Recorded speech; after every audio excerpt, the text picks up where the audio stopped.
Creatures. Giant spider.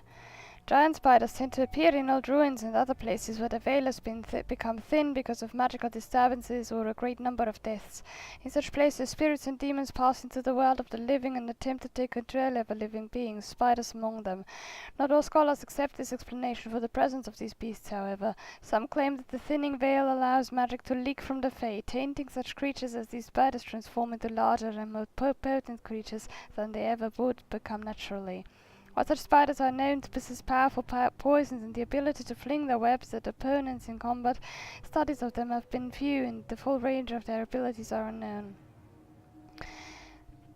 Crafted spiders are giant arachnids that originally grew in the depths of the deep roads, feeding on numerous species of large bats. When the deep roads were lost to the darkspawn, they began to feed on the numerous genlocks, and the numbers grew exponentially, as did their size.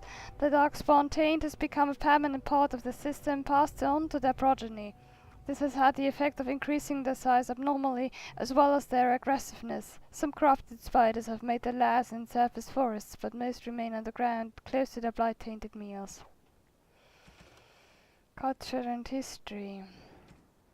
The Avars. Driven across the frostbacks in ancient times, the Almari tribesmen split into three groups. One settled the Ferelden Valley, one was pushed into the Kakari Wilds, and the last returned to the mountains.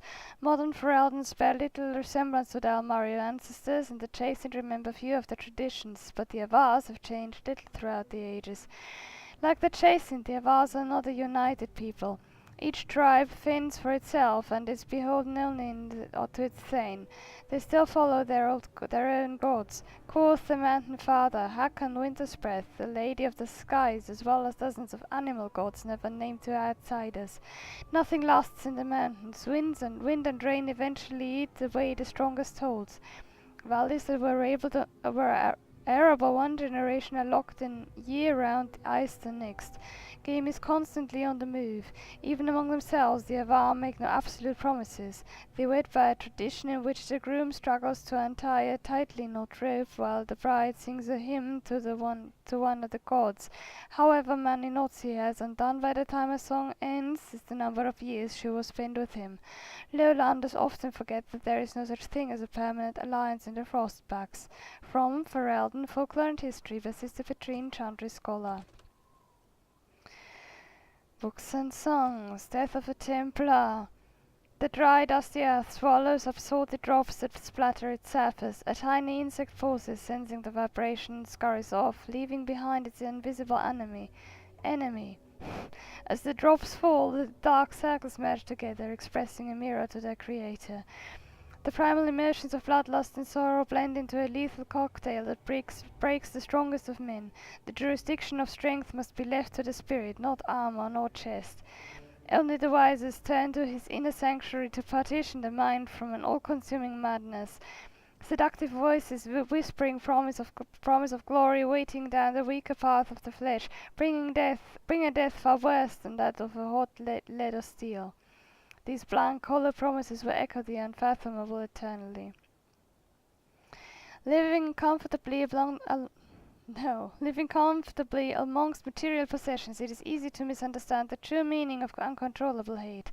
Failing to understand the power of fighting against pure, unfaltering beliefs, against foes that listen only to the soul. Uncontrollable hate, influenced and thus removed from innocence, the scar is permanent and eternal. The rain, now red, feeds the dead owed for actions past, seeking further into the earth as the mind draws slower.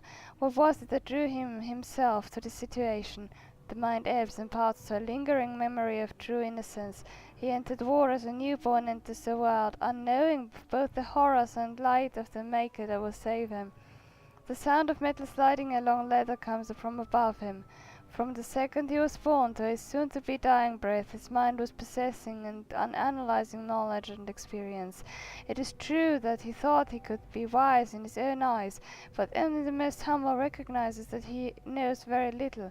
Bias, speculation, and all of false pretenses may make way to the sound of the sweeping steel, and then, finally, his soul, as ready as his eyes dry from his final understanding, enters his promise of its purest form.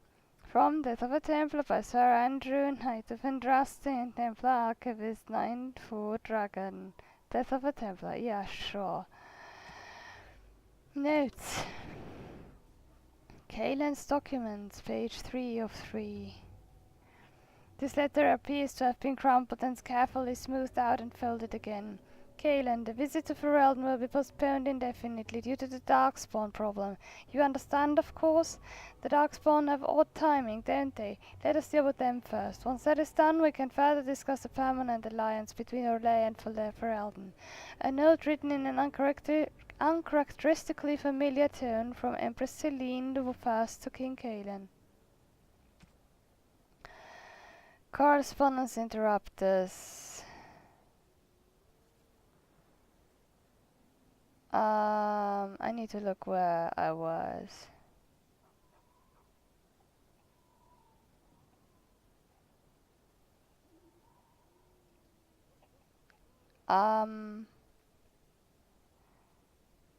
That can only be that and a delicate matter. While I am overjoyed at the prospect of having you, an unwelcome guest requires that you excuse yourself by the postern of my estate to avoid a mark upon our reputations.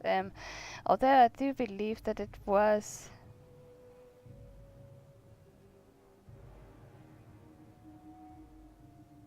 No, that's it. Darling, when next we meet I would find it agreeable for you to leave your hat on, and mayhap your boots as well, and trousers. Shirt too, and I shall facilitate that clothes status by locking my door and posting a guard. Duly warned, X. Sorry, that was the one I missed. Cailan's documents, page 2 of 3. That's not at all random. Your Majesty, my men will arrive as soon as possible to bolster your forces. Make a willing this fight will be ended before it has begun. Cailan, I beseech you as your uncle not to join the Grey Wardens on the field. You cannot afford to take this risk. Ferelden cannot afford it. Let me remind you again that you do not have an heir. Your death, and it pains me even to think of it, would plunge Ferelden into chaos. And yes, perhaps when this is over you will allow me to bring up the subject of your heir. While a son from both the Terran and Mactier lines would unite Ferelden like no other, we must accept that perhaps this can never be. The Queen approaches her 30th year, and her ability to give your child lessons with each passing month. I submit to you again that it may be time to put Anora aside. I parted harshly the last time I spoke of this, but it has been a full year since then, and nothing has changed. Please, nephew, consider my words, and Andraste's grace be with you. A letter from Aliman to King Cailan. Cailan's documents, page 1 of 4. To His Majesty King Cailan of Ferelden. My warden commander assures me that we face a blight. This thing threatens us both, and we must work together to fight it, lest it devour all. Our two nations have not had a happy history, but that is all it is, history. It is the future that is at stake now. Let us put aside our father's disagreements so that we may secure the future for both our countries. My chevaliers stand ready and will accompany the Grey Wardens of Orlais to Ferelden. At your word, the might of Orlais will march to reinforce the Ferelden forces. Sincerely, Empress Celine I. An official letter from Empress Celine I of Orlais to King Cailan of Ferelden. We'll hear more of Celine in Inquisition as well. No, you can't. It doesn't matter. I was going to say something horrible and something I would never do. This was a very sharp provider.